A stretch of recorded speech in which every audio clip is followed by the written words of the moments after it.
The evening sun cast long, elongated shadows across the impeccably polished floor of Isael Chosen's penthouse. The golden light, filtering through the panoramic floor-to-ceiling windows, caught the sharp edges of the divorce papers that lay before him on the mahogany desk. At 35, he had built an empire that spanned continents. Yet in this moment, he felt like that very same small-town boy who had once dreamed too big and, it seemed, had lost something vital in the process.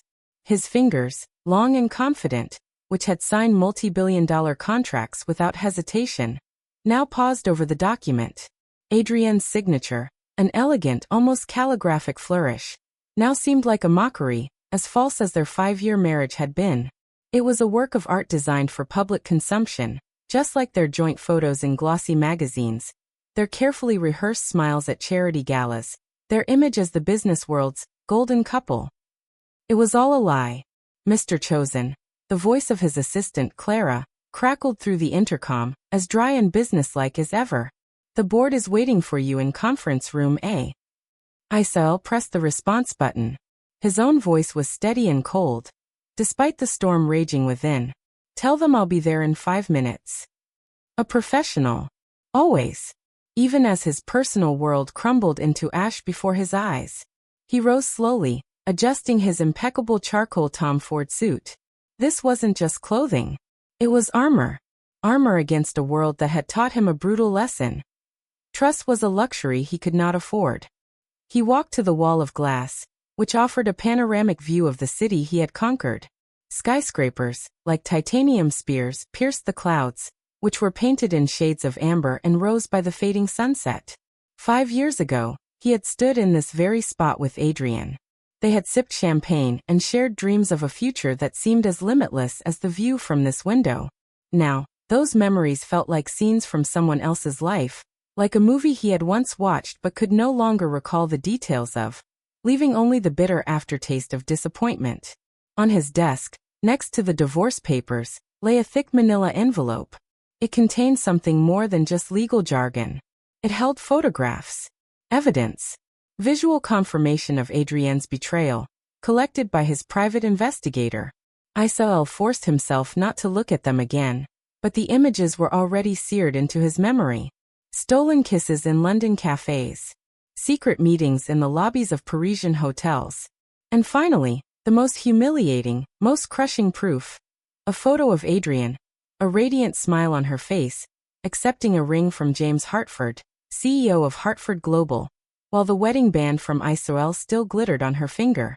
The phone on his desk vibrated softly. A text from his younger sister, Rain. Big brother, please tell me you're not still at the office. You need to rest. The corners of Isael's lips twisted into a bitter smile. Rest. Sleep. Those words had become distant, almost forgotten concepts since that day 3 weeks ago when he discovered the truth. That morning had started normally. A routine video call with Adrienne, who was supposedly in London for a temporary consulting position. She had looked flushed, happy, even glowing, as she spoke about her projects. Only later, when the first report from the PI landed in his inbox, did Isael understand the true source of her joy.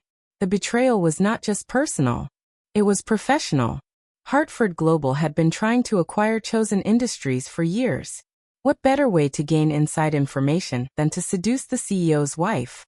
The thought brought a wave of nausea. He walked to the wet bar in the corner of his office, his steps silent on the thick carpet. He poured himself 2 fingers of 30-year-old scotch, a gift from his father on the day he took over as CEO. Never let them see you bleed, son, the old man had said. How right he had been. About so many things. The liquor burned his throat, but it was a pleasant burn, a distraction from the internal pain. He caught his reflection in the mirrored surface of the bar. Dark circles under his steel-gray eyes. His perfectly styled black hair was slightly disheveled, the result of running his fingers through it too often in recent weeks. He looked exactly like what he was, a wounded beast. But he'd be damned if he let anyone else see it. A quiet knock at the door interrupted his thoughts. Enter, he commanded, straightening his shoulders and letting the impassive mask slide back into place. Marcus Chun, his head of legal, stepped into the office, carrying another stack of papers. Marcus was the embodiment of efficiency. Always composed, always precise, his face rarely betraying emotion, which made him the perfect confidant. "Sir, the final settlement documents are ready for your review." Isael nodded, gesturing toward the desk. "Any surprises?" "No, sir. As expected, Mrs. Chosen, that is, Ms. Reynolds, has agreed to all terms, including the non-disclosure agreement. She is waiving any claim to company shares or property." Of course she was. Hartford Global had made sure she wouldn't need anything from her soon-to-be ex-husband.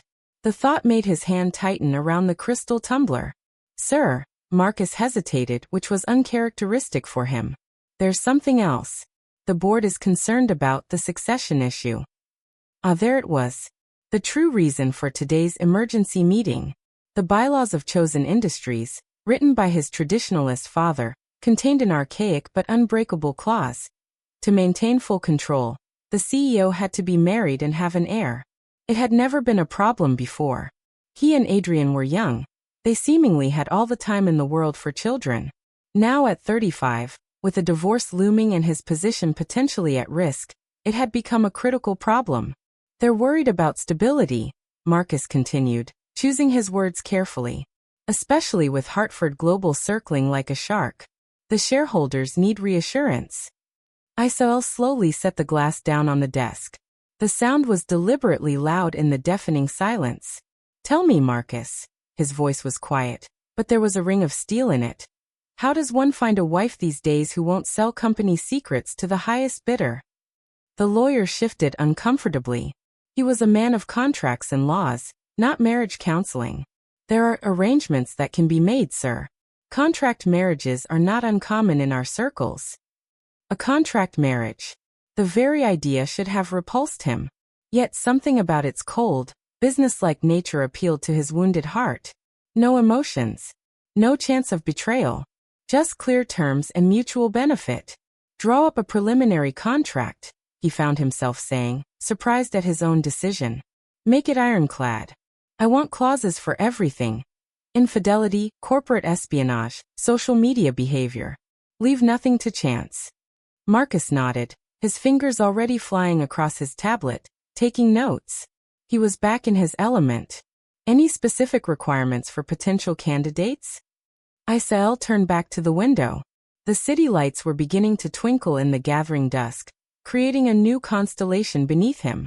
Someone intelligent enough to understand what they're signing up for. With a professional background, preferably in finance or law. No existing connections to any competing corporations. He paused, then added with emphasis, "And absolutely no one from the social circles Adrian frequented." "I'll have HR begin a discreet screening," Marcus replied. "The board meeting." "Yes, I know. I'm coming." Isael gathered the divorce papers and put them in a desk drawer. Out of sight, out of mind. He could not afford to show weakness. Not now, when the sharks had already smelled blood in the water and were waiting for any sign of his company's vulnerability. He followed Marcus toward the conference room, his mind already shifting, strategizing. He had already made the mistake of believing in love and happy endings once. It wouldn't happen again. This time, marriage would be what it should have been all along, a business transaction. Nothing more. The doors to the conference room loomed ahead. Isael straightened his tie, his expression settling into the impassive mask that had earned him the nickname, the Ice King, in business circles. Let them whisper about his failed marriage. Let them wonder about succession plans. He would show them all that Isael Chosen doesn't break. He rebuilds. Stronger than before. Little did he know that fate had other plans. And that somewhere in this vast, glittering city, a young financial analyst named Kaylee Aiden was about to receive a phone call that would change her life, and his forever. A call that would prove that even the most ironclad contracts are powerless against forces that cannot be controlled. Kaylee Aiden's fingers flew across the keyboard with hypnotic speed. Her green eyes, shielded by stylish designer frames, were fixed on the multiple spreadsheets displayed across her 3 monitors. The financial analysis department at Sterling and Associates was submerged in silence at 7:30 p.m. Most of her colleagues had gone home hours ago, leaving behind only the faint scent of office coffee and the quiet hum of sleeping computers. But for Kaylee, late nights were not just a choice, but a necessity. It was not only a way to prove she was worthy of her position as the youngest financial analyst in the firm's history, but also a brutal mathematical reality. Every extra hour of work meant another dollar toward her mother's mounting medical bills. A notification popped up in the corner of her screen, making her shoulders tense. Hospital payment due. She quickly minimized it, as if that could make the problem disappear. 3 more years of experimental treatment. The insurance only covered 60%. Sometimes it felt like she was drowning in slow motion, the water rising slowly, with no shore in sight. Still here, Wonder Girl? Kaylee looked up to find Jasmine, the office manager, leaning against the wall of her cubicle. Despite the late hour, Jasmine's makeup was flawless, her designer outfit not the least bit wrinkled. Kaylee, in her modest navy blazer and sensible shoes, felt like a gray mouse next to this vibrant bird. The glasses were her one indulgence, her only luxury, frames from a well-known brand that highlighted the subtle gold flecks in her eyes. A gift to herself from her first bonus. Just finishing the analysis on the Morrison Group, Kaylee replied, pushing her glasses up her nose. Jasmine's perfectly shaped eyebrows rose. You might want to hold off on that one. Word is, Drake Morrison is more interested in a hostile takeover of Chosen Industries than any legitimate business. Kaylee's interest peaked. She had been following Chosen Industries' stock movements for months, noting patterns that suggested internal turmoil. The recent news of CEO Isael Chosen's impending divorce had sent ripples through the financial world, though the details remained surprisingly private. Speaking of Chosen, Jasmine continued, her voice dropping to a conspiratorial whisper, HR has been getting some interesting calls about you. About me? Kaylee blinked, her hand freezing over her mouse. Why would anyone be calling about me? Jasmine shrugged, but her eyes gleamed with curiosity. No idea. But Marcus Chun himself was asking about your background check results. Marcus Chun, head of legal at Chosen Industries. Kaylee's analytical mind immediately began connecting the dots, though the picture made no sense. Why would one of the most powerful corporations in the country be interested in a junior financial analyst? Her phone vibrated, an unknown number displayed on the screen. Normally she'd let it go to voicemail, but something made her answer. An intuition she had learned to trust as much as she trusted numbers. Ms. Aiden. The voice was crisp, professional, and impersonal. This is Marcus Chun from Chosen Industries. I apologize for the late call, but we have a rather urgent matter to discuss. Would you be available for a meeting tomorrow morning at 9 a.m.? Kaylee's heart raced, but her voice remained steady and calm. It was her professional mask. May I ask what this is regarding? I'm afraid I can only discuss the details in person. However, I can assure you it's a legitimate business proposition that could be life-changing. Life-changing? The hospital bill notification flickered again in her peripheral vision. I'll need to check with my supervisor. That's been arranged, Marcus interrupted smoothly. A car will pick you up at 8:30 a.m. After ending the call, Kaylee sat back in her chair, her mind racing. Jasmine had already disappeared, leaving her alone with her thoughts and the gentle hum of the computers. She opened the file with the calculations for her mother's treatment. The numbers stared back at her with cold indifference. She was in a trap, and suddenly, someone had offered her a key. But what door did this key unlock? And what awaited her behind it? The next morning found her in the back of a sleek black Mercedes. She watched the city transform as her modest neighborhood gave way to the gleaming financial district. The Chosen Industries building rose like a crystal spear against the morning sky. 100 stories of glass and steel reflected the rising sun, creating a dazzling spectacle of power and wealth. Security cleared her with surprising efficiency, and before she knew it, she was being led to a private elevator. Her reflection in its mirrored walls showed a young woman trying desperately to look composed. Her honey blonde hair was twisted neatly into a professional bun. Minimal makeup emphasized her natural features. The dark gray suit was the most expensive item in her wardrobe, purchased for the most important meetings. She looked like a soldier going into battle in her best uniform. The elevator opened directly into a reception area where Marcus Chun was already waiting. His reputation for efficiency was evident in every crisp movement as he greeted her. Ms. Aiden, thank you for coming. Please follow me. They entered a conference room with floor-to-ceiling windows, but Kaylee barely noticed the spectacular view. Her entire attention was drawn to the man standing at the head of the table. Isael Chosen commanded attention the way gravity commands mass. It was simply a law of nature. Tall and impeccably dressed in a custom-tailored suit that emphasized his athletic build. He radiated power and control. But it was his eyes that caught her. Steel gray, intensely focused, yet holding shadows in their depths that she recognized from her own reflection in the mirror. The eyes of someone carrying a heavy burden. Ms. Aiden, his voice was deep, with a hint of roughness that suggested a lack of sleep. Please sit. She took the offered chair, hyper-aware of his presence as he remained standing, studying her with an unreadable expression. Your analysis of the Morrison Group's financial strategies, he began without preamble. Particularly your notes on their pattern of hostile takeovers through personal leverage. It's impressive work. Kaylee's mind raced. That analysis was still in progress. It hadn't been submitted to her supervisors. How did you? We have our ways, he cut in smoothly. More importantly, it demonstrates exactly the kind of insight we need. Tell me, Ms. Aiden, what do you know about contract marriages? The question was so unexpected that for a moment, Kaylee thought she'd misheard. I'm sorry. Marcus slid a folder across the table toward her. We are offering you a business proposition. A marriage contract. A minimum of 2 years, with very specific terms and considerable compensation. Kaylee's hands trembled slightly as she opened the folder. The numbers on the first page made her breath catch. It was enough to cover her mother's treatment 10 times over. With plenty to spare. Why me? She managed to ask, proud that her voice remained steady. Isael finally sat, his movements graceful despite his obvious fatigue.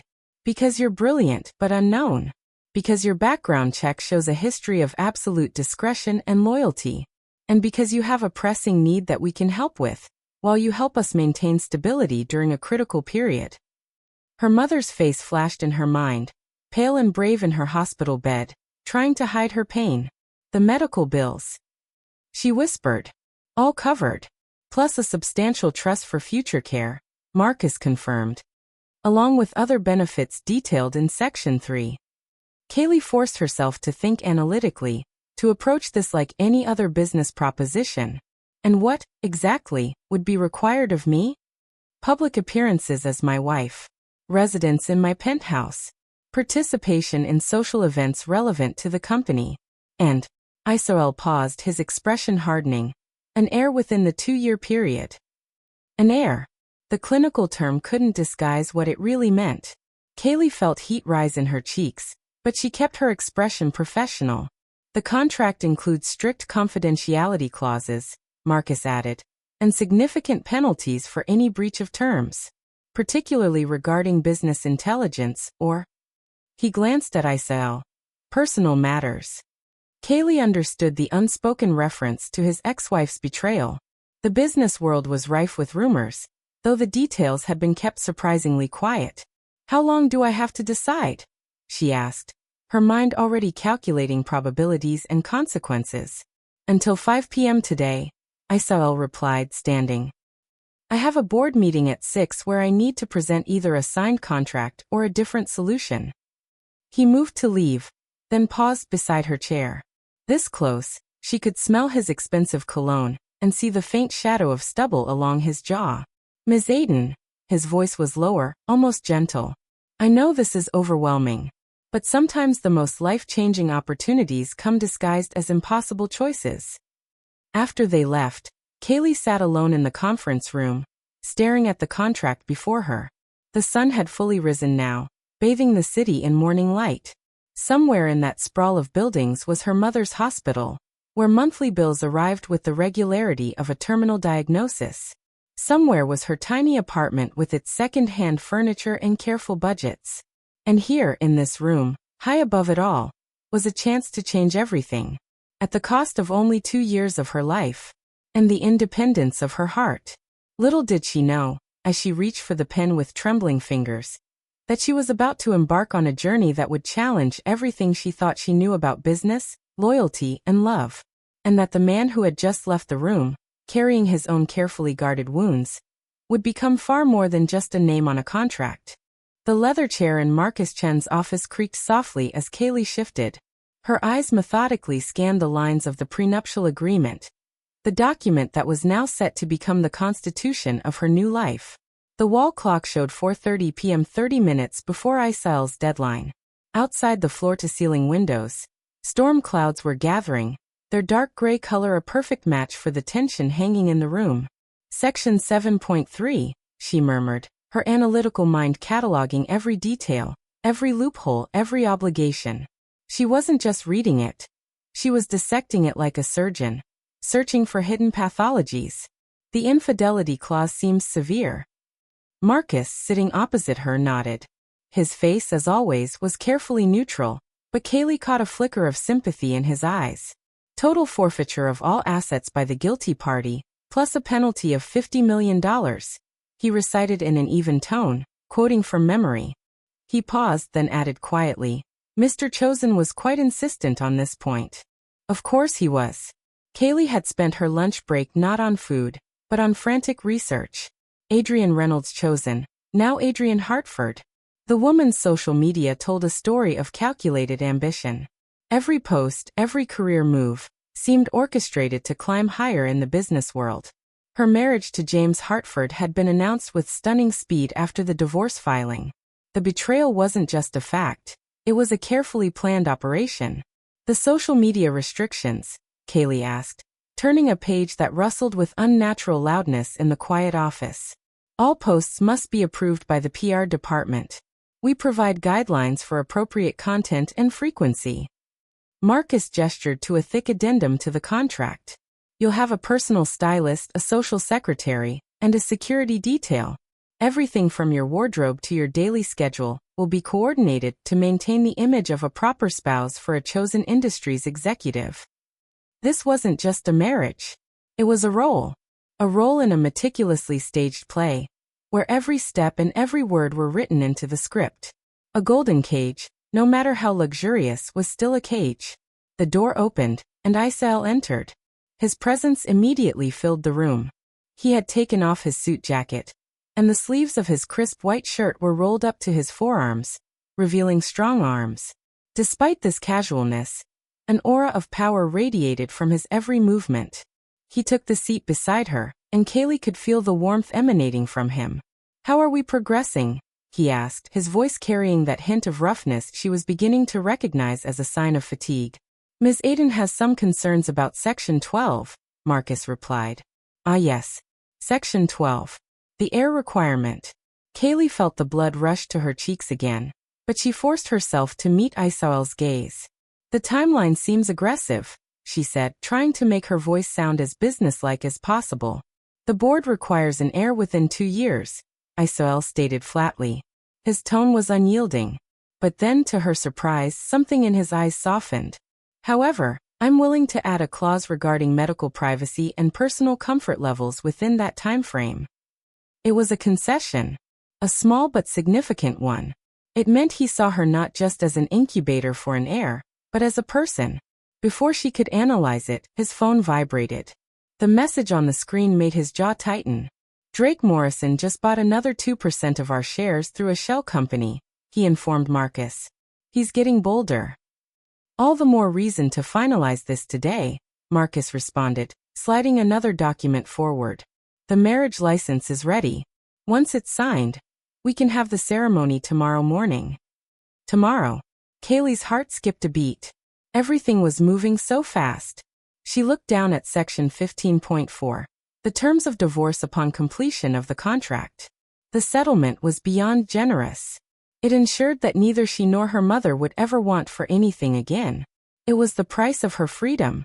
I have a counter-proposal, she said suddenly, surprising herself as much as them.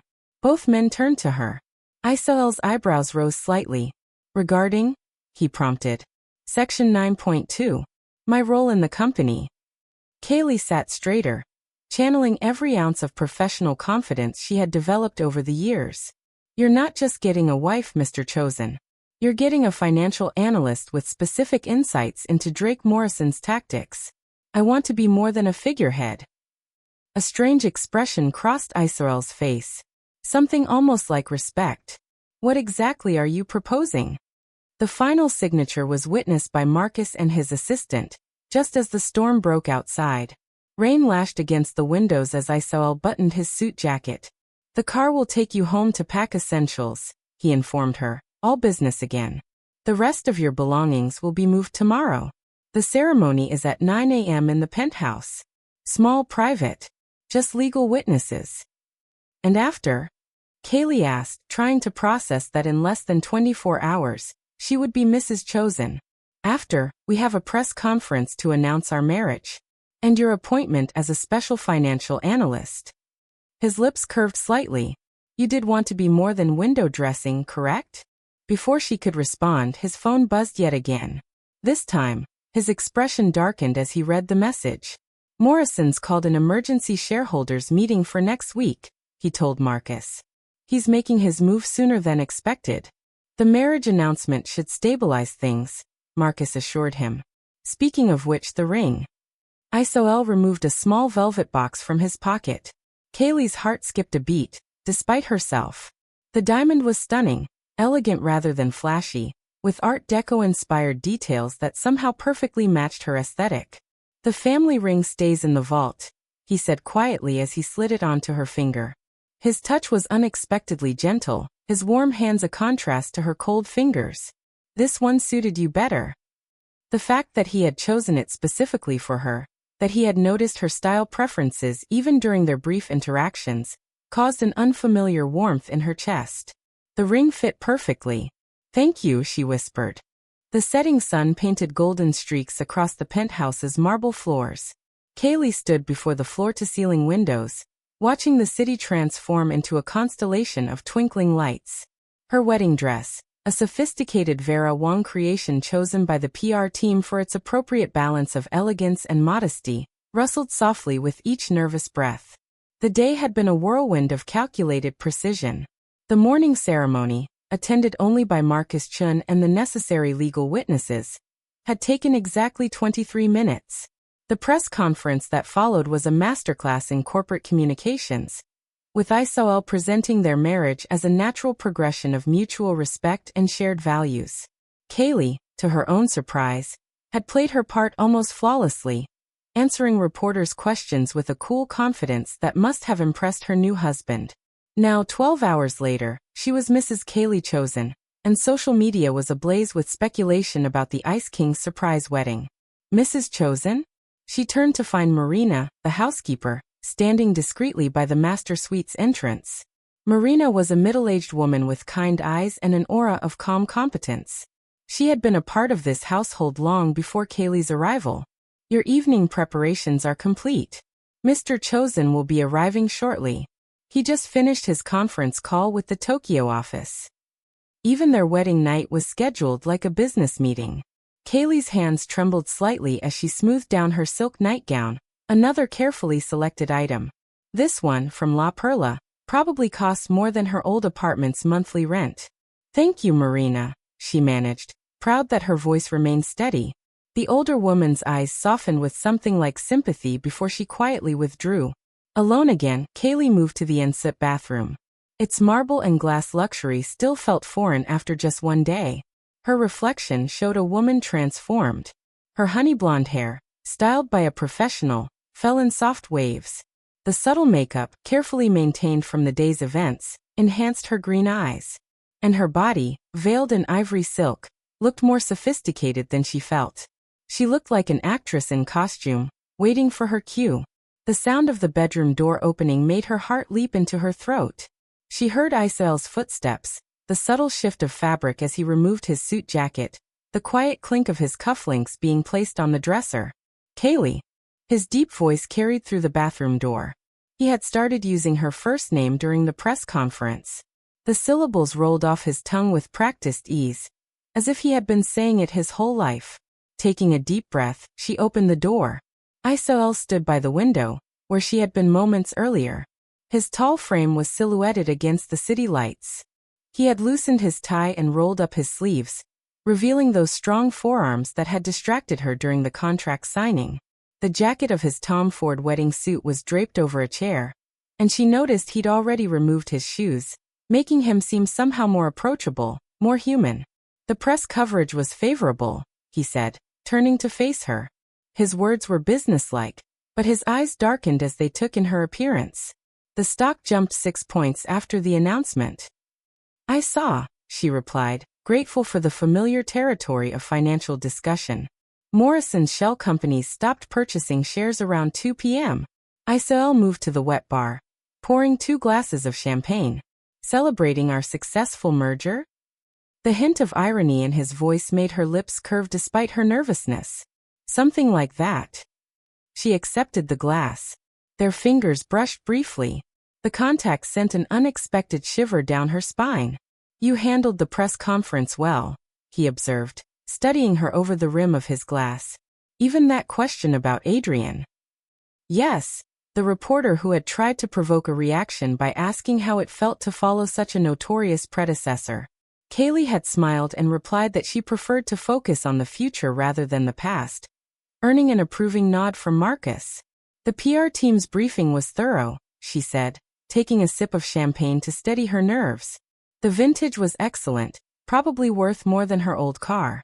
They didn't tell you to look at me that way when you answered, Isael replied, his voice dropping slightly. That was all you. Heat rose in her cheeks as she remembered the moment. How she had instinctively turned to him. Her response genuine despite the orchestrated nature of their marriage. Something had passed between them then, something that made the reporters lean forward in their seats. He set down his glass and moved closer. His height made her tip her head back to maintain eye contact. His proximity was overwhelming, almost a physical presence. We should discuss expectations for tonight. Her heart raced at his nearness.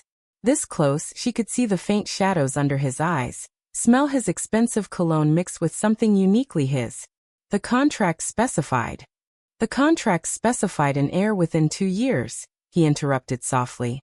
It didn't specify rushing things on our wedding night just to meet social expectations. Surprise made her blink. You don't want. What I want, his hand came up to cup her cheek, the touch surprisingly gentle, is to understand why you're trembling. The tenderness in his gesture undid her careful composure. I've never. She swallowed, the words catching in her throat. This would be my first time. Understanding dawned in his eyes, followed by something fierce and protective that made her breath catch. His thumb stroked her cheekbone as he processed this revelation. Why didn't you tell me?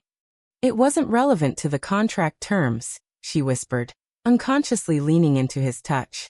And I didn't want you to think I was too inexperienced for the position. A sound somewhere between a laugh and a groan escaped him. The position of my wife? His other hand came to rest on her waist, warm through the silk. Kaylee, this changes things. It doesn't have to, she insisted, even as her body betrayed her by pressing closer to his warmth. I understand what's required. Stop, his voice was rough now, his eyes intense as they searched hers. You're not a business requirement. Not in this. This part of our arrangement happens on your terms. When you're ready. The tenderness beneath his words made tears prick at her eyes. She'd expected cold efficiency, maybe even indifference. Instead, this powerful man who'd married her for business was treating her first time as something precious. The board. She began, but he shook his head. The board isn't in this room, he murmured, his thumb brushing away a tear that escaped. Tonight we sleep. Just sleep. And tomorrow, we begin learning each other properly. As if to demonstrate, he lowered his head slowly, giving her time to pull away. When she didn't, his lips brushed hers, the barest whisper of a kiss, sweet and undemanding. The gentleness undid her. Before she could stop herself, her hands came up to grip his shirt, pressing closer as the kiss deepened. He groaned softly, his arms tightening around her, but he maintained careful control, even as she felt the rapid beat of his heart against her palms. When they finally parted, both breathing heavily, his eyes had darkened to storm cloud gray. You're going to test my self-control, aren't you? The roughness in his voice sent shivers through her. I thought you didn't believe in tests anymore, she replied softly, referencing his comment during the press conference about their relationship being built on trust rather than trials. Something flickered in his expression. Surprise, followed by what might have been admiration. "You're dangerous," he murmured, pressing his forehead to hers. "Using my own words against me already." They stood like that for a moment, sharing breath, before he slowly released her. "Go change into something comfortable," he said, his voice gentle but firm. "I'll do the same. And then we'll talk. Really talk. Without contracts or cameras or expectations." In the bathroom, Kaylee found that Marina had laid out silk pajamas alongside the lingerie. As she changed, she heard Isael moving around the bedroom. The domestic sounds were strangely comforting. When she emerged, he had changed into black lounge pants and a soft gray t-shirt that made him look younger, more approachable. He had turned down the bed and was sitting against the headboard, legs stretched out. "Come here," he said simply, patting the space beside him. Kaylee hesitated only a moment before joining him, careful to leave space between them. To her surprise, he immediately pulled her closer, arranging her against his side with her head on his shoulder. "Better," he murmured. "Now tell me about your mother's treatment. The real story, not the sanitized version in your background check." The unexpected question, asked with genuine interest, broke down her remaining walls. Soon, she found herself telling him everything. The experimental procedures, the hopeful days and painful setbacks, the hours spent researching medical journals for new options. He listened intently, asking occasional questions that showed he was truly processing her words. His hand absently stroked her hair, the gesture seemingly unconscious but deeply soothing. "The contract's medical coverage will give her access to any treatment she needs," he said when she finished. "I'll have Marcus expedite the paperwork tomorrow." Tears pricked her eyes again at his matter-of-fact kindness. "Thank you." "Don't thank me for basic decency," he replied, his voice rumbling under her ear. "Now your turn. Ask me something. Anything you want to know about your new husband." She thought for a moment. "Why did you really give me access to the company's financial data? The truth, not the business reason." His chest rose and fell with a deep breath. "Because when you proposed it, you looked alive in a way you hadn't during all the contract discussions. Like you weren't just accepting a role, but claiming your place." His fingers continued their gentle stroking of her hair. "It reminded me of myself at your age. Back when business was about more than just power and protection." The vulnerability in his admission made her heart ache. Acting on instinct, she turned her face into his neck, pressing a soft kiss to his pulse point. His breath caught, his arm tightening around her. "Careful," he warned, though his voice held more amusement than censure. "I'm trying to be a gentleman here." "You're succeeding," she assured him, settling back against his shoulder. "Tell me about Tokyo." The call seemed intense. They talked for hours, sharing stories and observations, gradually relaxing into each other's space. Kaylee learned about his sister Rain's environmental activism, his father's traditional values that shaped the company culture, his passion for the restoration of classic cars. In turn, she told him about her college years studying advanced economics, her dream of starting a foundation for families facing medical debt, her secret love of trashy romance novels. Somewhere around midnight, exhaustion began to overtake them. Isael insisted she take the in-sit bathroom first, and when she returned, he had arranged the pillows and turned down the covers properly. 3 weeks had passed since their wedding. 3 weeks that had turned Kaylee's world upside down. Her life was now strictly regimented: meetings with stylists, etiquette lessons, preparations for upcoming charity galas. But the nights belonged to her, and she spent them in her new, spacious office, located on the same floor as Isael's, burning the midnight oil. The walls were covered in complex flowcharts, tracking the financial movements of Morrison's companies. The blue light from her monitors cast shadows across her focused face. Something about Drake Morrison's latest acquisition pattern nagged at her, like a splinter under a nail, not fatal, but a constant irritant. "Found something interesting?" She jumped at the sound of his voice, quiet and deep, pulling her from her trance of numbers and graphs. She turned to find him leaning against the doorframe. Even at this late hour he looked impeccable in his tailored suit, though she noticed the slight loosening of his tie, a sign of his own long day. In these weeks, she had learned to read these subtle signals. Maybe, she pulled up a series of transactions on her main screen. Look at Morrison's acquisition pattern. He's not just buying shares through shell companies anymore. He's systematically targeting our supply chain partners. Isael moved to stand behind her chair. His presence was warm and solid, and she felt her pulse quicken. The subtle scent of his cologne, which had become so familiar, momentarily distracted her, but she forced herself to focus on the matter at hand. Here, she pointed to a particular cluster of transactions. 3 pharmaceutical research companies, all acquired through different shell corporations, and all of them have contracts with Chosen Industries. But the timing.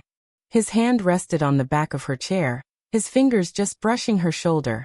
The light touch sent a wave of warmth through her. What about it? They were all purchased 3 months before your divorce filing became public, she said, pulling up more data. And look at their research focus. Fertility treatments, reproductive medicine, genetic enhancement. Isael went very still behind her. His body tensed. Show me the funding sources. Her fingers flew across the keyboard again, bringing up complex financial webs that resembled a spider's creation. That's the interesting part. The money's being routed through Singapore, but if you trace it back to the beginning. She highlighted a series of transactions. It all leads to one holding company, Phoenix Global Investments. I've never heard of them. You wouldn't have. They were incorporated exactly 1 day after. She hesitated. After what? His voice was tense. After your first date with Adrian. The temperature in the room seemed to drop several degrees. Isael straightened and walked to the window, staring out at the city lights. His silence was heavier than any words. It wasn't chance, he said quietly, his voice devoid of all emotion. Meeting her at that gala. The whole relationship was possibly orchestrated. Kaylee stood, torn between giving him space and the need to offer comfort. In the end, the need won. She walked over and stood beside him, not touching him, but letting him know she was there. Isael, there's more, she said softly. Those pharmaceutical companies, they're all working on something called Project Phoenix. And the preliminary research. She swallowed hard. It involves fertility enhancement drugs. He turned to her sharply. What kind of enhancement? The documents are heavily redacted, but I found references to multiple birth rates, success probability factors. She met his eyes. They were developing ways to guarantee twins or triplets. Understanding dawned in his expression, followed by something darker. To ensure an heir quickly, he finished for her. Make any marriage harder to dissolve. And tie the chosen wife to the company permanently through children. Kaylee's analytical mind was racing ahead. But why go to such elaborate lengths, unless taking over Chosen Industries was only part of the plan? Isael moved back to her desk, studying the financial web she had mapped. These research facilities, the drug development, they're using my company's resources for something bigger. At that moment, a notification popped up on Kaylee's screen. An email from an unknown sender. Her blood ran cold as she read it. Clever analysis, Mrs. Chosen. But some secrets are better left buried. Ask your husband about Project Phoenix. Or better yet, ask Adrian. While you still can. Isael's hand gripped her shoulder as he read the threat. Before either of them could speak, her office window exploded inward. Glass sprayed across her desk. Isael yanked her down, covering her body with his, just as a brick landed where she had been sitting moments before. Security. His voice was sharp as he activated his phone's emergency protocol, but his hands were gentle as they checked her for injuries. Are you hurt? I'm fine, she assured him, though her heart was racing. The brick had a note attached. Next time I won't miss. Marcus burst in with security teams, efficiently securing the area while Isael kept Kaylee close, his arm protective around her waist. Sweep the building, he ordered. I want every security feed from the last 24 hours analyzed. And get this glass cleaned up. He looked down at Kaylee. You're moving your office next to mine. No arguments. She started to protest, but the fierce concern in his eyes stopped her. This wasn't just her CEO being protective. This was her husband, genuinely afraid for her safety. Okay, she agreed softly, letting him pull her closer. Hours later, after security sweeps and police reports, they sat in Isael's penthouse office. Kaylee had changed into one of his spare shirts. The expensive fabric was swimming on her, but somehow it was comforting. We need to talk about what you found, Isael said finally, handing her a glass of wine. All of it. She curled into the leather sofa, watching him pace. You think Morrison's working with someone inside Chosen Industries? Has to be. The timing of those acquisitions, the information about the divorce. He ran a hand through his hair. Someone high level. Someone who would know about Project Phoenix. Perhaps, she suggested quietly. He stopped pacing, turning to look at her with an intensity that made her breath catch. I never told anyone this, but before Adrian left, she tried to convince me to invest in a pharmaceutical research project. Said it would revolutionize the fertility industry. Let me guess. The project's name was Phoenix? He came and sat beside her, close enough that she felt his warmth. I refused. The protocol seemed questionable, the ethics murky. She was surprisingly angry about it. Kaylee's mind connected more dots. The shell companies, the research facilities. They needed your company's resources, your connections. When you wouldn't cooperate, they found another way in. Through you, his jaw clenched. She set down her wine glass and turned to face him fully. Isael, was our marriage, was it part of their plan too? His eyes snapped to hers, something fierce and protective flaring in them. No. Finding you, choosing you. That was all me. They might have pushed me toward a contract marriage, but you. His hand came up to cup her cheek. You were never part of their scheme. The tenderness in his touch made her heart race. How can you be sure? Because, his thumb stroked her cheekbone in a way that made her shiver. You're the one variable they couldn't control. The analyst too brilliant to manipulate. The woman too genuine to corrupt. His voice roughened. The wife who made me feel something real for the first time in years. She leaned into his touch, unable to help herself. What do we do now? We fight back. His other hand found her waist, pulling her closer. Together. No more playing defense. No more reacting to their moves. We find everything they're hiding. Expose every connection. Protect what's ours. What's ours? She whispered, hyper-aware of his proximity. Instead of answering, he kissed her. Unlike their previous careful kisses, this one was deep and passionate, full of the fear, protectiveness, and growing feelings neither had fully acknowledged. When they parted, both breathing heavily, he rested his forehead against hers. Everything, he murmured. The company. Our marriage. This thing growing between us that terrifies and thrills me in equal measure. She curled her fingers into his shirt, anchoring herself. I thought this was just business for you. It was supposed to be. His laugh was slightly unsteady.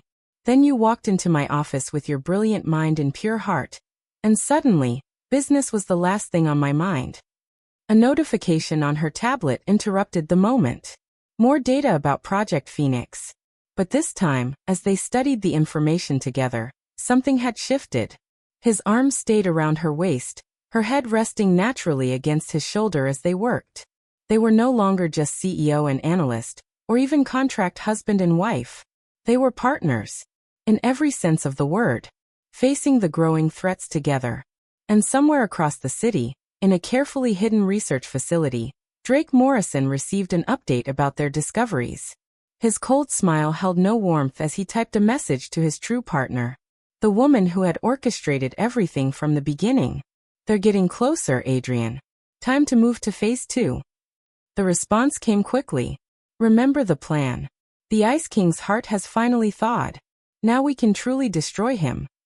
But what neither of them knew was that love, real love, could not be used as a weapon. It could only make its bearers stronger. And in the penthouse office, surrounded by evidence of conspiracy but wrapped in each other's arms, Isael and Kaylee were discovering just how strong they could be together. The headlines screamed from every major financial news outlet. The affair that broke the chosen power couple, exposed. Beneath them were intimate photos of Adrian with James Hartford, dated months trying to destabilize you before the shareholders' meeting, she said softly, perching on the edge of his desk. Before the divorce filing, each picture was more damning than the last. Candlelit dinners, hand-in-hand strolls. She no longer feared invading his personal space. It had become theirs. The timing is too perfect. Isael sets on a private beach. Embraces that left no doubt about the nature of their relationship. It was a meticulously planned media assault. The tablet aside, rubbing his temples. The headache seemed to have become his constant companion. Morrison's work, no doubt. Though how he got these photos. Actually, Kaylee interrupted, pulling up her own research. Kaylee stood in Isael's office, watching his reaction as he scrolled through the articles on his tablet. In their 6 weeks of marriage, she had learned to read the subtle signs of his distress. The tightness around his eyes, the almost impur on her laptop. I don't think it was Morrison. Look at the metadata from the published images. His perceptible clench of his jaw. The way his fingers gripped the edges of the device. They're trying to lean closer. His shoulder pressed against her hip, and the casual, intimate contact still made her heart skip a beat. Even destabilize you before the shareholders' meeting, she said softly, perching on the edge of his desk. She was after weeks of growing closer. The timestamps. He murmured, his focus sharpening. These were taken by your own security, no longer afraid to invade his personal space. It had become theirs. The timing is too perfect. Isael set team, she confirmed. The one you hired to investigate Adrian. The photos were stored on Chosen Industries' secure servers. The tablet aside, rubbing his temples. The headache seemed to have become his constant companion. Morrison's work, no doubt. Though how he got these photos. Actually, Kaylee interrupted, pulling up her own research. Expression darkened. Another leak from inside. But not just any leak. Kaylee pulled up more data. The access logs show these files were downloaded using executive-level credentials. Someone on the board is working with Morrison. Isael stood abruptly and paced to the window. The setting sun cast his profile in sharp relief as he stared out at the city. Eye on her laptop. I don't think it was Morrison. Look at the metadata from the published images. He leaned closer. His shoulder pressed against her hip, and the casual, intimate contact still made her heart skip a beat. Even trusted all of them. The raw pain in his voice made Kaylee's chest ache. Without hesitation, she followed him. She wrapped her arms around his waist from behind, her hands clasping over his stomach. It had become their gesture after weeks of growing closer. The timestamps. He murmured, his focus sharpening. These were taken by your own security of comfort, their silent language of support. That morning weeks ago, when I first discovered Morrison's early knowledge of team, she confirmed. The one you hired to investigate Adrian. The photos were stored on Chosen Industries' secure servers. The divorce. She began softly, pressing her cheek against his back. You trusted them because you're an honorable man. Their expression darkened. Another leak from inside. But not just any leak. Kaylee pulled up more data. Betrayal reflects on them, not you. His hands covered hers, squeezing in response. When did you get so wise? Around the same time you started letting me see behind your walls. He turned in her embrace. The access logs show these files were downloaded using executive-level credentials. Someone on the board is working with Morrison. His hands came up to cup her cheek. His eyes searched hers, filled with an intensity that took her breath away. Isael stood abruptly and walked to the window. The setting sun cast his profile in sharp relief as he stared out at the city. I trusted all of them. The raw pain in his voice made Kaylee's chest ache. Without hesitation, she followed him. She wrapped her arms around his waist from behind, her hands clasping over his stomach. I'm beginning to think this contract was the worst mistake of my life. Her heart stuttered. What? It had become their gesture of comfort, their silent language of support. It's limiting us, he explained, his thumb stroking her cheekbone gently, making me second-guess every feeling, every touch, wondering what's real and what's obligation. And what feels trusted them because you're an honorable man. Their betrayal reflects on them, not on you. His hands covered hers, squeezing gently in response. When did you get so wise? Around the same time you started letting me see behind real right now, she whispered, hardly daring to breathe. Instead of answering, he lowered his head and kissed her. Unlike their previous kisses, sweet, careful things, mindful of her inexperience, this one was deep and demanding. His arm your walls. He turned in her embrace. One of his hands came up to cup her cheek. His eyes searched hers, filled with an intensity that took her breath away. I'm beginning to think this contract was the worst mistake of my life. Her heart stuttered. What? It's limiting us, he explained, his thumb banded around her waist, pulling her flush against him as his other hand tangled in her hair. Kaylee melted into him, her hands clutching his shirt as she opened to his kiss. All the attraction and tenderness that had been building between them crystallized into this moment of stroking her cheekbone gently, making us second-guess every feeling, every touch, wondering what's real and what's an obligation. And what feels real right now, she whispered, hardly daring to breathe. Instead, passion and truth. When they finally parted, both breathing heavily, he rested his forehead against hers. That, he said roughly, that feels real. Before she could respond, his phone buzzed with an urgent message, the sharp sound shattering their bubble. The spell was broken, reality crashed back in.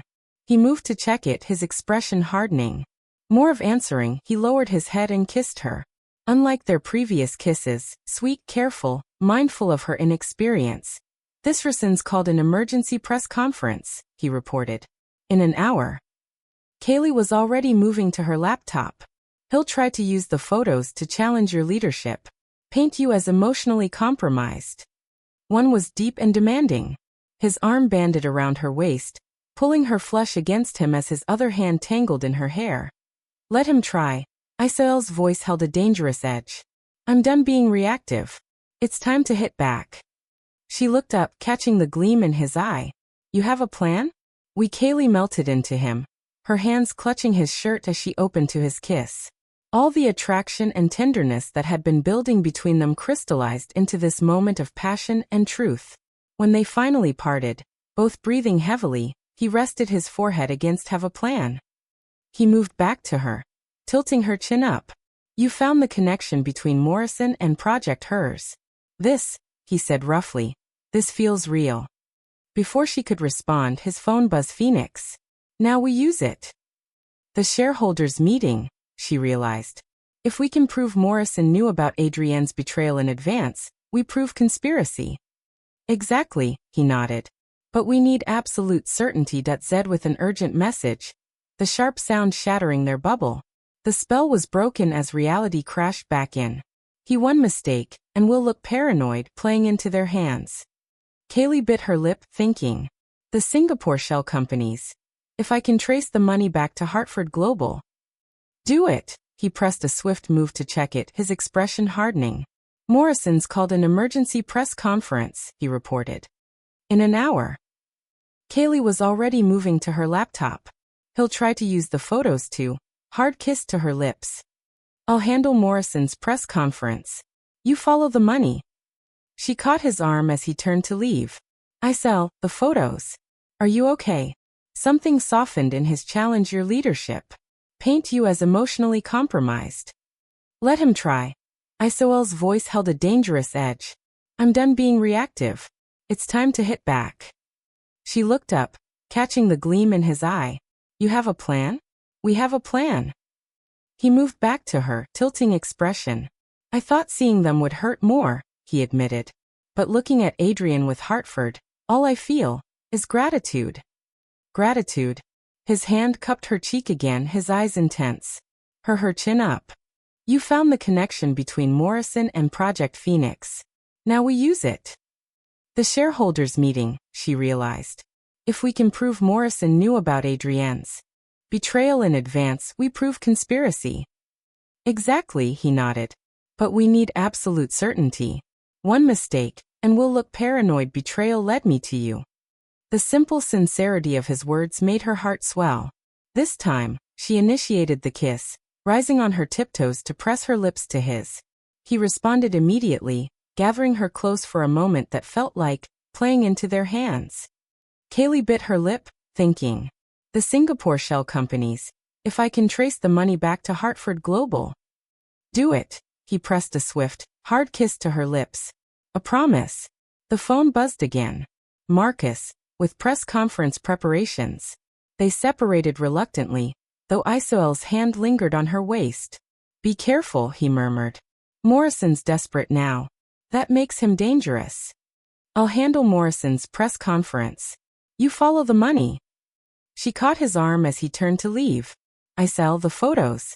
Are you okay? Something softened in his expression. I thought seeing them would hurt more.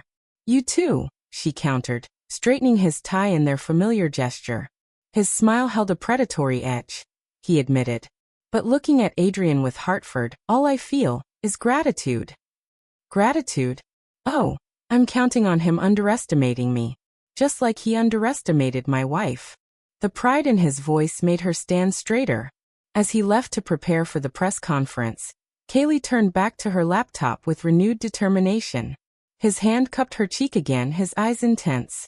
Her betrayal led me to you. She had earned that pride. She would protect this man who was becoming far more than just her contract husband. Hours flew by unnoticed. Kaylee delved into the labyrinth of financial records, tracing transactions across multiple countries and dozens of shell accounts. Simple sincerity of his words made her heart swell. This time, she initiated the kiss, rising on her tiptoes to press her lips to his. He responded immediately, gathering her close for a moment that felt like a promise. The phone buzzed. Finally, late into the night, she found it. The smoking gun. The undeniable proof that linked the funding of again. Marcus, with press conference preparations. They separated reluctantly, though Isael's hand lingered on her waist. Be careful, he murmured. Morrison's desperate now. That makes him dangerous. You too, she countered Project Phoenix directly to the private accounts of James Hartford, and by extension, Hartford Global. But it was the next document she opened that made her blood run cold. These weren't just financial records. They were lab notes, testing, straightening his tie in their familiar gesture.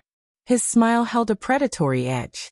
Oh, I'm counting on him underestimating me. Just like he underestimated my wife. The pride in his voice made her stand straighter.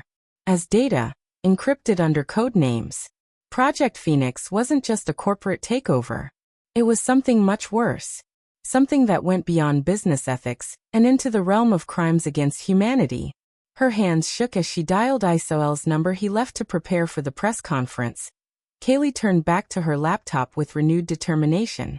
She had earned that pride. She would protect this man who was becoming far more than just her contract husband. The hours flew by. Kaylee Dell. I found it, she said when he answered, her voice tight. But Isael, it's bigger than we thought. So much bigger. Come to the penthouse, he replied, his voice tight with concern. Vet into the labyrinth of financial records, tracing transactions across multiple countries and dozens of shell accounts.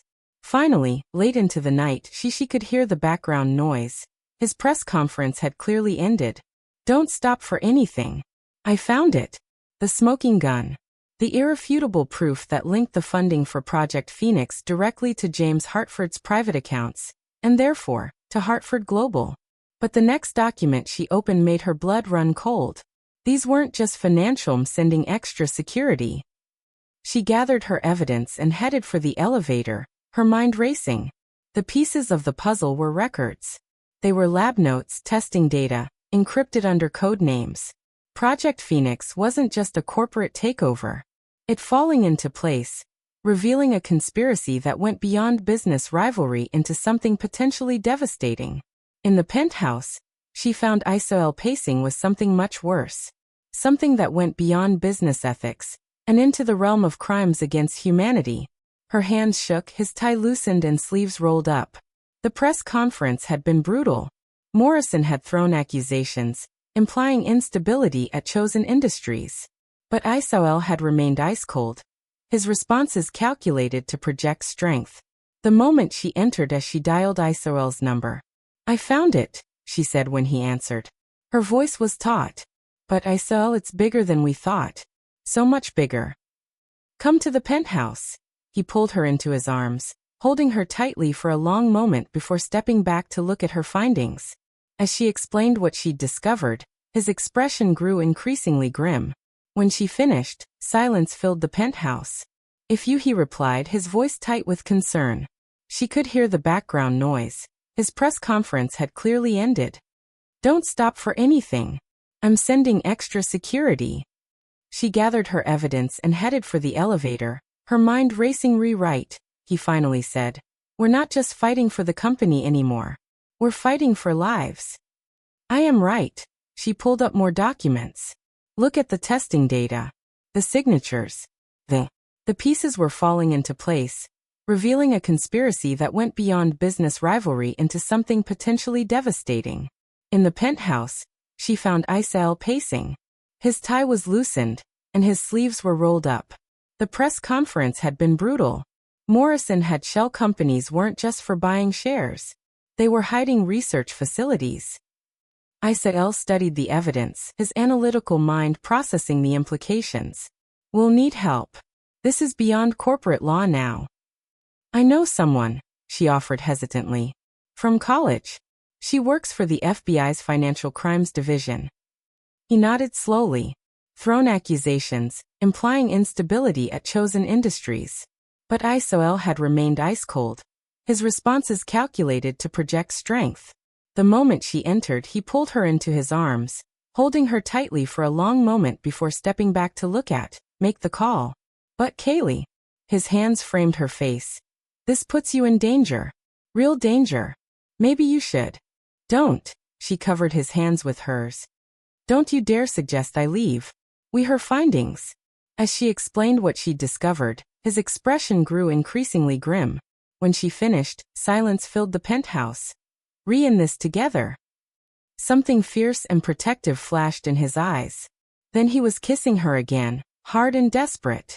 If you're right, he finally said. We're not just fighting for the company anymore. We pouring all. His fear and need into the contact.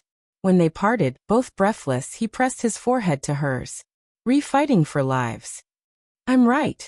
She pulled up more documents. Look at the testing data. Together, he agreed roughly. But promise me you'll be careful. I can't. I can. The signatures. The shell companies weren't just for buying shares. They were hiding research facilities. Isael studied the evidence. It lose you too. The vulnerability in his voice made tears prick her eyes. You won't, his analytical mind processing the implications. We'll need help. This is beyond corporate law now. I whispered. I'm not going anywhere. They stood together at the penthouse windows, watching night fall over the city. Know someone, she offered hesitantly. From college. She works for the FBI's Financial Crimes Division. Tomorrow would bring new battles, new dangers. But tonight, they held each other, drawing strength from a connection that had grown. He nodded slowly. Make the call. But Kaylee. His hands framed her face. This puts far beyond their careful contract into something neither had expected, but both now cherished. Neither spoke of love. It was too soon. Too you in danger. Real danger. Maybe you should. Don't. She covered his hands with hers. Don't you dare suggest I leave. We're in this together. Something fierce and protective flashed in his eyes. Then he tangled with duty and obligation. But as Isael's arms tightened around her, as Kaylee leaned back against his solid warmth, both felt it growing, as inevitable as the sunrise. The early morning silence of Chosen Industries' executive floor was shattered by the sound of breaking glass. Kaylee stumbled back from her desk, her heart racing as she stared at the object that had just crashed through her office window. A brick wrapped in paper. The message was clear and brutal. Back off, or the next one won't miss. Her hand instinctively went to her stomach, where for the past few days, she'd been harboring a secret suspicion. The morning sickness had started subtly, but as a woman who tracked everything meticulously, she knew her body's rhythms. She hadn't told Isael yet. She wanted to be certain before adding this complication to their already tense situation. Mrs. Chosen. Security burst through the door, weapons drawn. Behind them came Marcus Chun, his usually composed face tight with anger. I'm fine, she assured them, though her voice shook slightly. She's not fine. Isael's voice cut through the chaos as he pushed past everyone to reach her. His hands moved over her quickly, checking for injuries before cupping her face. Are you hurt? She leaned into his touch, drawing strength from his solid presence. No, I'm okay. Just startled. His eyes went to the broken window, then to the brick still wrapped in its threatening message. The temperature in the room seemed to drop as his expression hardened into something dangerous. Clear the floor, he ordered, not looking away from her. Marcus, initiate lockdown protocols. No one in or out without my direct authorization. As the room emptied, Isael pulled her closer, pressing his forehead to hers in their intimate gesture. I should have had the windows replaced with bulletproof glass weeks ago. You can't protect me from everything, she whispered, though her hands clutched his suit jacket. Watch me. The fierce possessiveness in his voice made her shiver. Over the past 2 months, their relationship had evolved far beyond the contract's boundaries. What had started as careful attraction had blazed into something powerful and real, though neither had yet put it into words. Late-night talks had turned into shared sunrises.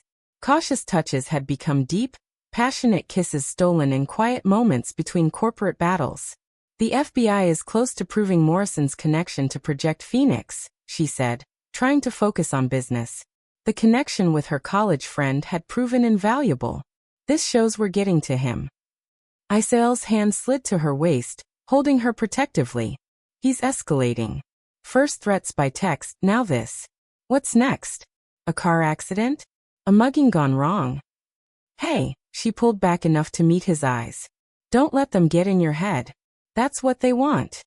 His laugh was harsh and mirthless. They're already in my head. Every time you leave my sight. Every morning I wake up and you're not there because you're already working. He broke off, his jaw clenching. Then let me move my office, she suggested softly. Next to yours. Like you wanted. He blinked in surprise. She had been resistant to the idea before, wanting to maintain professional boundaries, no matter how blurred they had become. What changed your mind? Everything, she wanted to say. The way you look at me. The way you hold me at night. The possible life growing inside me that's half yours. Instead, she reached up and straightened his tie. Their gesture. Intimate and grounding. Maybe I just want to be closer to my husband. Something heated flashed in his eyes. Before she could process it, he was kissing her. Deep and possessive. She melted into him, her arms winding around his neck as he pulled her flush against him. When they parted, both breathing heavily, he kept her close. Move in today. I'll have your systems set up immediately. She nodded, then swayed slightly as a wave of dizziness hit her. His arms tightened instantly. Kaylee, the concern in his voice made her heart ache. What's wrong? She should tell him. The words were on the tip of her tongue. But first, I need to show you something, she said instead. About Project Phoenix. I was working on it when... She gestured to the broken window. His expression darkened again at the reminder of the threat, but he followed her to her computer. As she pulled up the documents, she felt him go still behind her. These shipping manifests, he said slowly. The chemical compounds. They're not just planning a hostile takeover, she confirmed. They're manufacturing something illegal. Something dangerous. The research facilities we traced through the shell companies. They're not development labs. They're production facilities. Isael's hands gripped the back of her chair. If this gets out, it would destroy Hartford Global. And everyone connected to them, she finished. Including Adrian. No wonder they're so desperate to stop us. His voice was grim. Another wave of dizziness washed over her, stronger this time. She gripped the desk, trying to hide it, but Isael noticed. That's it, he said firmly. You're seeing the doctor now. I'm fine, she protested. We need to focus on. You're not fine, his voice gentled as he turned her chair to face him. You've been pale for days. Barely eating. Don't think I haven't noticed. The concern in his eyes undid her. Isael, please. Let me take care of you, he said softly. Those words. From this powerful man who trusted so rarely. They broke down her last resistance. Okay, she whispered. But I think I know what's wrong. His expression sharpened. Tell me. Instead of speaking, she took his hand and placed it low on her stomach. For a moment he looked confused. Then understanding dawned in his eyes, followed by something she'd never seen before. Raw, unguarded joy. You're sure? His voice was rough with emotion. Pretty sure, she admitted. I wanted to confirm before telling you. With everything else happening. He cut her off with a kiss. This one achingly tender. When he pulled back, his hand still rested protectively over her stomach.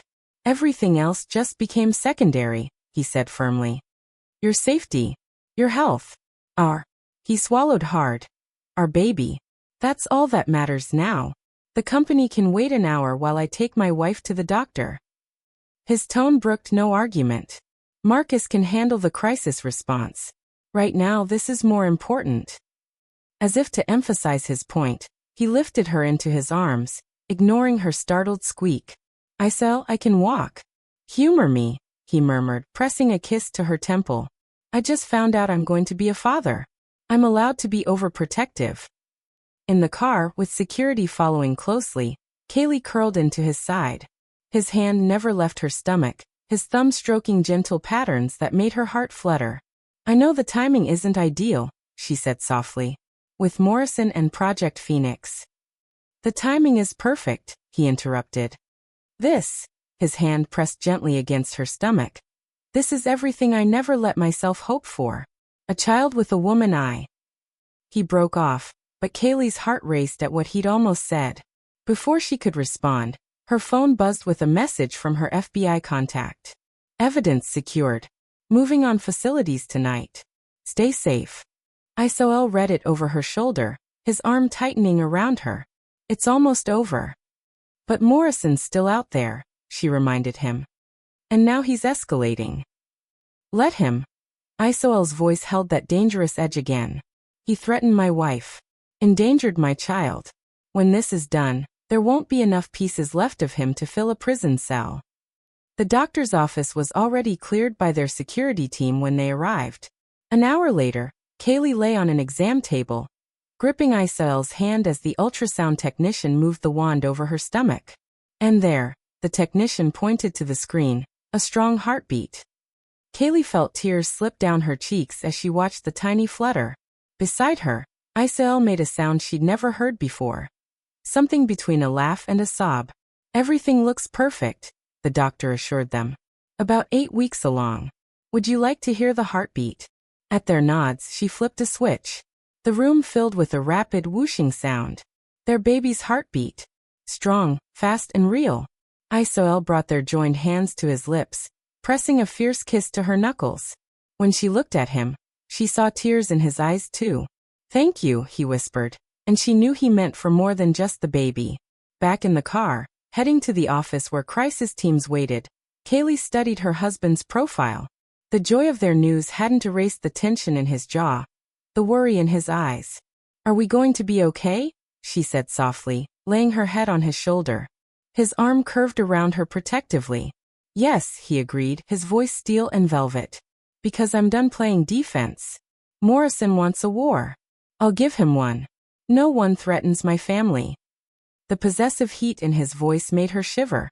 This was a side of Isael she'd glimpsed before, but never so clearly. The predator beneath the polished exterior. The man who would burn the world to protect what was his. And as his hands settled once again over their growing child, Kaylee realized that somewhere between contract clauses and corporate warfare, she had given him her heart completely. The question was, when the dust settled and the danger passed, would he want to keep it? The morning sun streamed through the penthouse, but Kaylee barely noticed it. She stood before the full-length mirror, studying her reflection. At 12 weeks pregnant, her figure was still mostly unchanged, but she swore she could see the slightest curve of her belly. Her hand rested there protectively, where their little miracle was hidden. She remembered the events of the past month, which had swept through like a hurricane. The FBI raids on Morrison's facilities, the media frenzy over Project Phoenix, the arrests, the interrogations. And most importantly, the way Isael had transformed since learning about the baby. Gone was the careful distance he had maintained, even after they had grown closer. Now his touches were constant, possessive. A hand at her waist during meetings. Fingers laced with hers under the conference room table. Arms that pulled her close every night as they slept. He had even insisted that her desk be permanently moved into his vast office, unwilling to let her out of his sight after the brick incident. The Ice King was transforming into the most devoted and caring guardian. "You're going to be late for the ultrasound." His voice, warm with affection, came from the doorway. She turned to see him watching her with that intense, almost reverent expression that had become more frequent lately, as if she were a precious jewel whose existence he still couldn't quite believe. "Just thinking," she said softly as he crossed to her. His arms slipped around her from behind, his hands covering hers on her stomach. "About how different everything is from what we planned." She leaned back against his chest, inhaling his familiar, calming scent. "When I signed that contract." "When you signed that contract," he interrupted gently, "you saved me from becoming exactly what they called me. The Ice King. Cold and untouchable." His lips brushed her temple. "And now look what you've done to me." She turned in his embrace, their bodies easily finding their familiar alignment. She straightened his tie, their little ritual. "And what have I done to you?" His eyes darkened as they met hers. "You've made me hope again." The simple honesty in his voice made tears prick at her eyes. Damn pregnancy hormones, she thought, but she knew it wasn't just them. Before she could answer, his phone vibrated, a message from security. The car was ready. The drive to the doctor's office was quiet, both lost in thought. Kaylee's hand remained entwined with Isael's, his thumb stroking absent patterns on her skin. The past month had brought major developments in the Project Phoenix case. Evidence of illegal chemical manufacturing had been found, Morrison's connection to Hartford Global was confirmed, and most damningly, a paper trail had been discovered leading straight to James Hartford's private accounts. But Adrienne remained elusive. Her role in the conspiracy was still unclear, like a shadow at the edge of her vision. The thought made Kaylee's protective instincts flare. Her free hand moved to her stomach, making Isael's grip tighten. "Stop worrying," he murmured. "The FBI has Hartford in custody. Morrison's assets are frozen. It's almost over." "I know," she sighed. "I just can't shake the feeling that we're missing something." He brought their joined hands to his lips, kissing her knuckles. "Today is about our baby, not them. Let me give you that, at least." The tenderness in his voice made her heart flutter. These moments of vulnerability from him were becoming more frequent, each one a priceless gift. At the clinic, now familiar with their security protocols, they were quickly shown to an exam room. Kaylee changed into a gown, trying to ignore the slight tremor in her hands. Something felt different today. Anticipation or anxiety, she couldn't tell. Isael helped her onto the exam table, his touch gentle but sure. When the technician entered with the ultrasound machine, his hand found hers immediately. "All right, Mrs. Chosen," the technician smiled, applying the gel.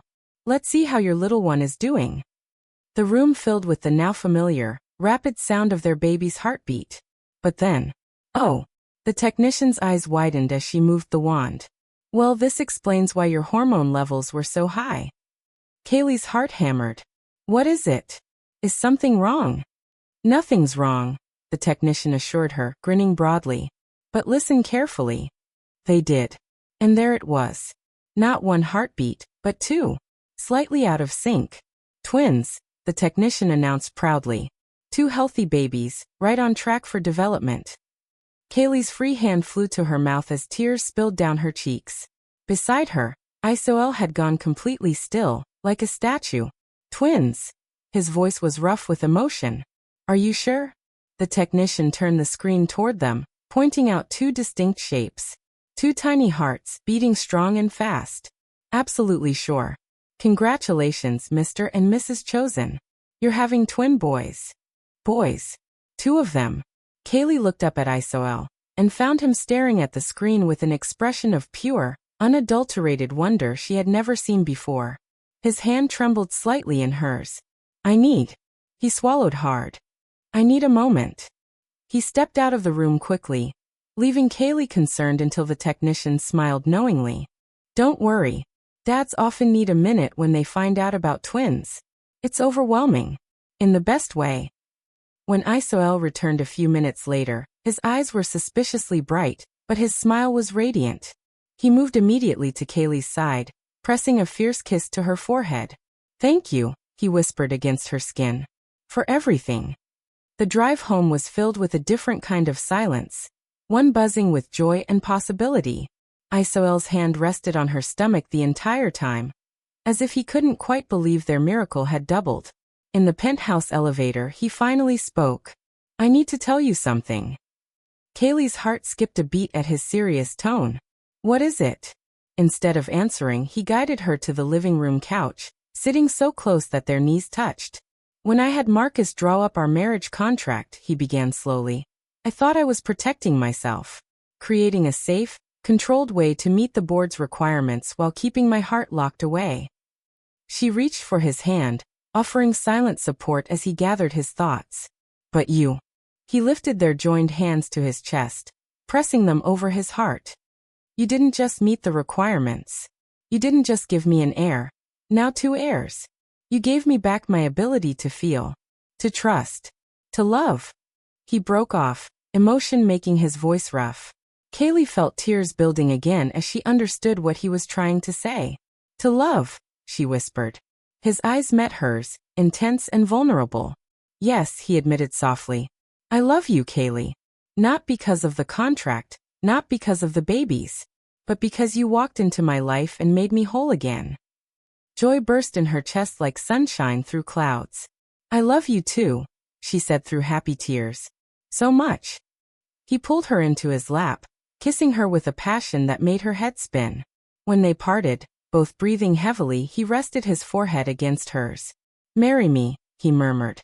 She laughed softly. "We are married." "No." He pulled back to meet her eyes. "Marry me for real.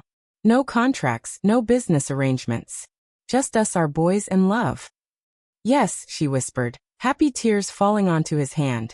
"Yes to all of it." He kissed her again, tender and fierce at once. His hands cradled her still flat stomach, where their sons grew strong. The moment was interrupted by his phone buzzing urgently. The FBI. They'd found something in Hartford's files. Reality crashed back in, but differently now. They weren't just fighting for the company anymore, but for their family's future. Their son's future. Isael's expression hardened as he read the message, but his touch remained gentle on her stomach. "We end this," he said firmly. "All of it. Then we focus on what matters. You and our boys." Kaylee covered his hands with hers, feeling the strength of his love surrounding her. "Together. Always," he promised and sealed it with a kiss that felt like coming home. Later that night, as they lay in bed, his hands protectively cradling her stomach, Kaylee realized that their contract marriage had given them something no legal document could have predicted.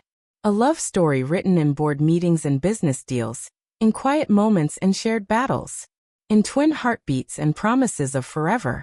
And somewhere across town, unbeknownst to them, Adrian Hartford was making plans that would test that love to its very limits.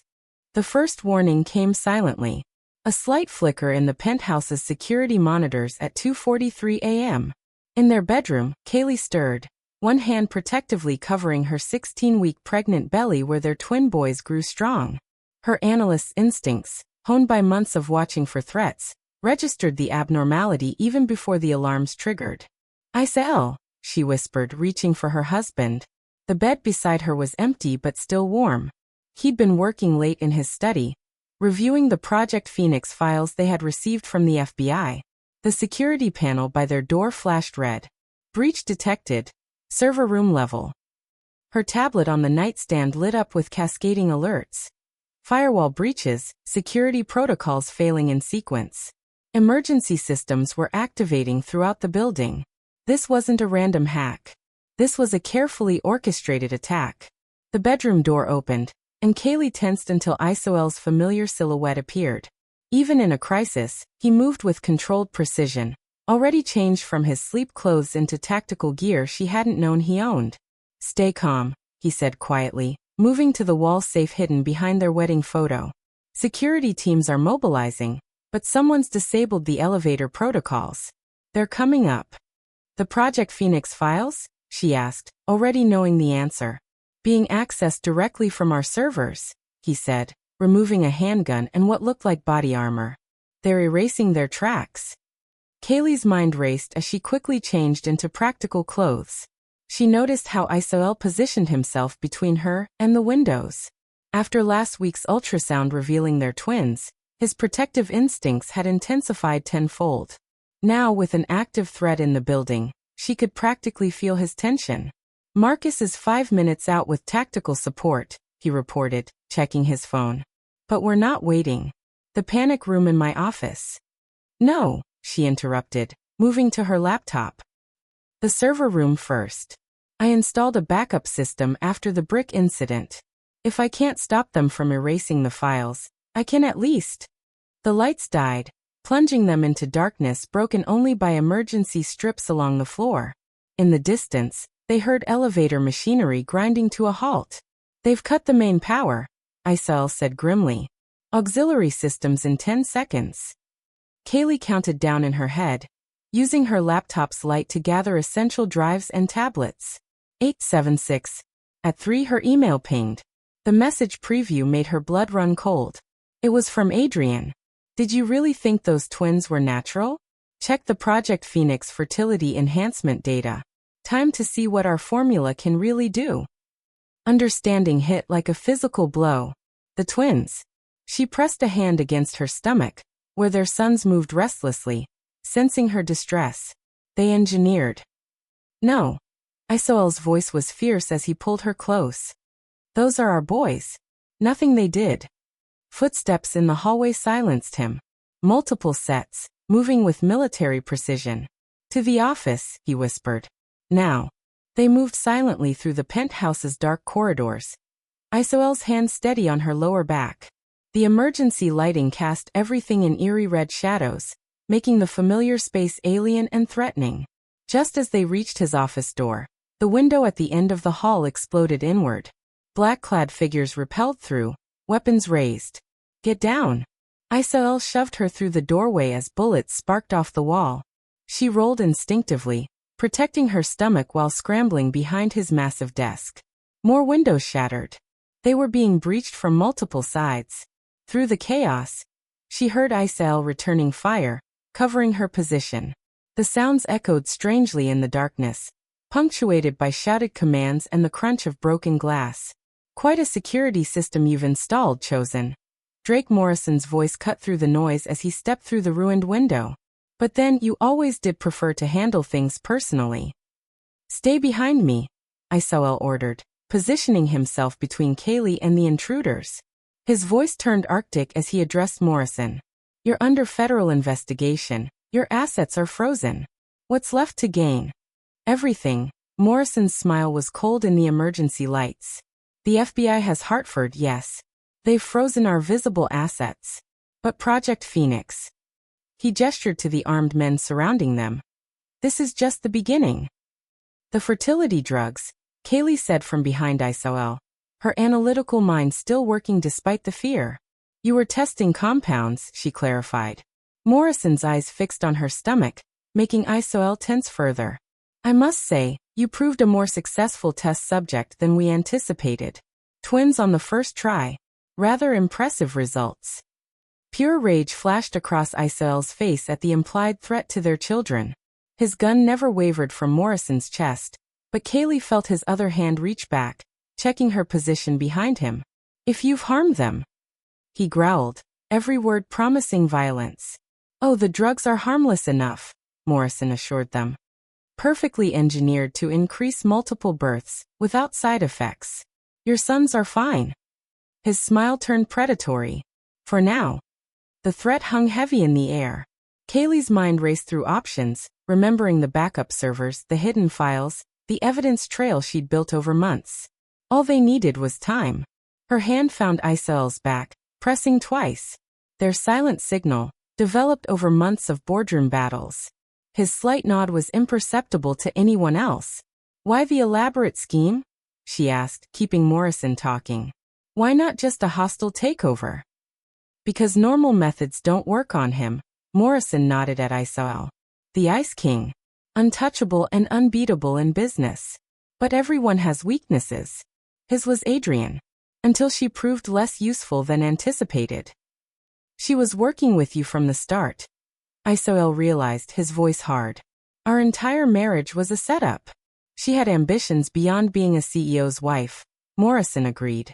Though I must say, her replacement has exceeded all expectations. His eyes fixed on Kaylee again. You've done what she couldn't. Given him an heir. Earned his trust. Made him vulnerable. You're wrong, Kaylee said quietly, her free hand finding Isael's back again. Love isn't weakness. Morrison laughed. No. Then why is the great Isael Chosen standing here with a gun he won't fire? Because he's terrified a stray bullet might hit his precious wife and unborn sons. Because, Isael's voice turned deadly soft, he's waiting for his wife's signal. Kaylee squeezed his back twice. Confirmation. In one fluid motion, she dropped and rolled right as Isael fired, hitting Morrison's shoulder just as the penthouse's sprinkler system activated. The sudden deluge caused chaos. Through it, she heard Marcus Chen's tactical team breaching from multiple entry points, their coordinated assault taking Morrison's men by surprise. Kaylee. Isael's hands found her in the confusion, pulling her up and against him. Are you hurt? We're okay, she assured him, guiding his hand to her stomach, where their sons kicked vigorously, agitated by the excitement. All of us. His arms tightened around her, one hand spanning her belly protectively while the other kept his weapon trained on Morrison as FBI agents secured him. I thought. His voice was rough with emotion. When I saw them threatening you and our boys. She pressed her fingers to his lips. You protected us. Like always. His eyes searched hers, intense even through the falling water. I love you, he said fiercely. Contract or no contract. Manipulation or not. What I feel for you is real. I know, she whispered, rising on tiptoes to kiss him softly. I've always known. One of the twins kicked particularly hard, making them both laugh despite the tension. Even in chaos, their sons reminded them of what really mattered. Marcus approached, looking apologetic despite his tactical gear. Building secure. We found the team in the server room. Hartford's personal security. They were trying to destroy evidence. Trying? Kaylee asked. Marcus smiled grimly. Your off-site backups proved very useful. The FBI has everything they need now. Isael's arm tightened around her waist. And Adrian? In custody as of 10 minutes ago. Picked up trying to board a private jet to Singapore. Relief made Kaylee's knees weak. It was over. Finally, truly over. Take me home, she whispered to Isael. Not here. The house in the Hamptons. I want peace for a while. He pressed a fierce kiss to her temple. Anything you want. You and our boys are all that matters now. Later, in their secure SUV heading east out of the city, Kaylee curled into Isael's side. His hand rested protectively over their sons, who had finally settled after the excitement. They're calm now, she murmured. Fighting spirit, he said softly. Like their mother. She looked up at him, studying his beloved face in the passing lights. Does it bother you that they used those drugs? No, his answer was immediate and firm. They may have engineered the timing, but these boys are ours. Every kick, every heartbeat, every moment of joy they've brought us, that's real. That's ours. As dawn broke over the horizon, painting the sky in shades of hope, Kaylee felt their sons move again. Gentle now, peaceful. Whatever Morrison and Adrian had planned with their fertility drugs, they had failed in one crucial way. Love couldn't be engineered or controlled. Real love, like the kind growing between them and their unborn sons, could only be chosen, cherished and protected. And in that, they had already won. The Hamptons house waited ahead, promising sanctuary and peace. Behind them, the FBI was unraveling the full scope of Project Phoenix. But in that moment, with Isael's arms around her and their boys safe beneath her heart, Kaylee knew the real victory had nothing to do with business or revenge. They had fought for this love, chosen it despite manipulation and danger. Their sons might have been engineered by their enemies' schemes, but they would be born into a family forged by something stronger than any contract. A love that had transformed both ice and fear into unshakable trust. And that was a victory worth all the battles it had taken to win it.